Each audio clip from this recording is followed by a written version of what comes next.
I'm Steve Clemons. I direct the American Strategy Program at the New America Foundation. We've just had a major economic forum focused on the London G20 Economic Summit, focused on global growth, that will take place on April 2nd.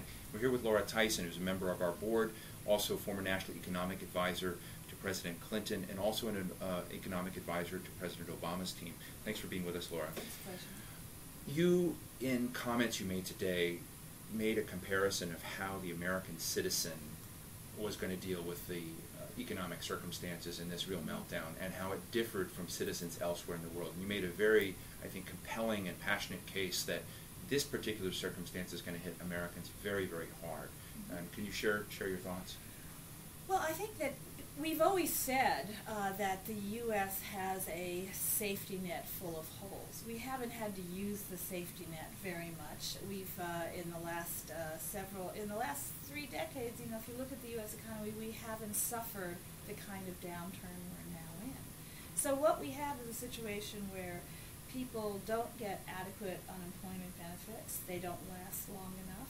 People lose their health insurance. They don't have access to a public system. The cost of education has been rising faster than income anyway, so the ability to continue in education, a very worthwhile investment, people cannot do that. People have seen their entire private pension system, to the extent they had one, undermined.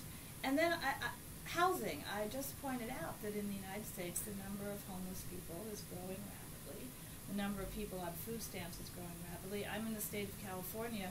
We have a tent city outside of the capital, Sacramento, which is growing every day. And we're now discussing in California making this tent city a permanent, and I say it's like a Hooverville. Yeah. It's a permanent Hooverville. And if you then think about Japan, or you think about Germany, or you think about France, where they have very substantial social safety net systems, when the economy goes into a crisis, the average family doesn't feel it to the same extent. They don't feel they face homelessness. They don't feel they're going to lose their health care. They don't feel they're going to lose their access to public education. They have more generous unemployment benefits relative to income and also the duration.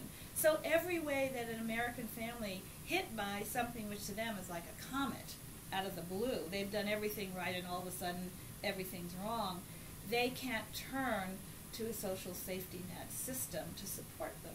And I think therefore the feeling among the average American is really very different. As you look at the G20 summit coming up, we know that they're going to focus a little bit on the questions of the Bretton Woods institutions, the IMF, the World Bank, and their resources. We know there will probably be some protocols talked about in regulation, global regulation. Is that enough? What do you think we need to come out of London? What would be the benchmarks of something that you think would show that we're on the right railroad track, even if it takes a while? And what would you say would be a failed summit if it didn't include? Well, I think a summit that was very disappointing. It's hard to say what failed would be. A failed summit would be a summit which broke up in disarray, right, and people left the room and there was no statement of agreement. Okay, a disappointing I don't summit. think we're going to have that. Right. Okay, a disappointing summit would be one in which there are some general statements made about the need to have coordinated regulatory reform, the need to have a systemic global regulator, but only that and nothing about the burning house right now, the burning the house down right now. So Prime Minister Rudd of Australia on Monday night, I was at one of his speeches, and he made a very important point. He said, basically, the G20 meeting has to start with the house burning down right now and not spreading the fire to other houses. We can then talk about how to prevent fires in the future. That's fine. Talk about how to prevent fires in the future. But right now we have one. So that is about the amount of economic stimulus that countries are willing to provide. It's about the amount of additional resources to the International Monetary Fund. And it's about looking at whether in that increase in resources one wants to begin to consider adding new special drawing rights to begin to create a other form of support for emerging market countries which simply do not have the ability to run deficits of debt the way the developed countries do. They've got to be financed somehow. So if we come out with just a series of things which are about how not to burn the house down in the future, but nothing about how the burning house right now. That to me would be a disappointing summit.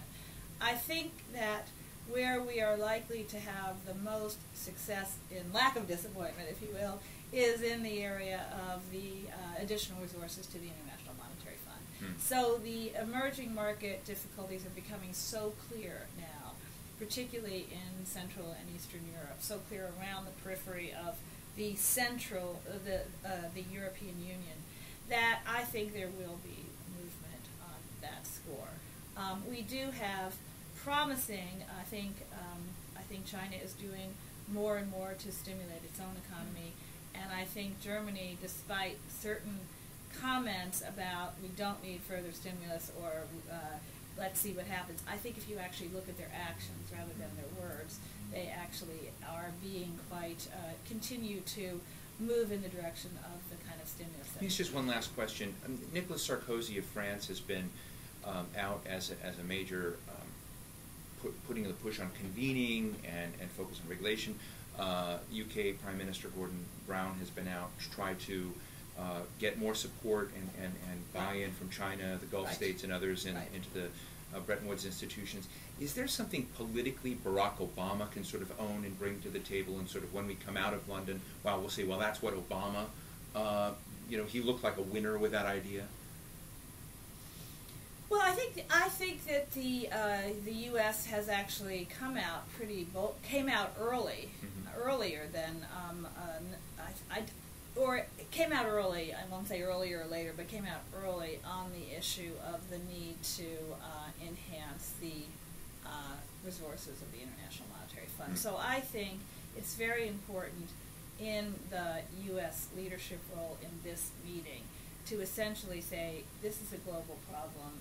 We have to have a global solution. The global solution has to work through the international organizations we currently have available to us. We can't stop and create another one right now, and therefore let's work there. So I honestly think that what the U.S. can say is we are working at home to stimulate the economy. We are working at home to deal with cleaning up the financial market mess that's been part of this. We're doing that, and we can go and have a very good story about these are what we've done.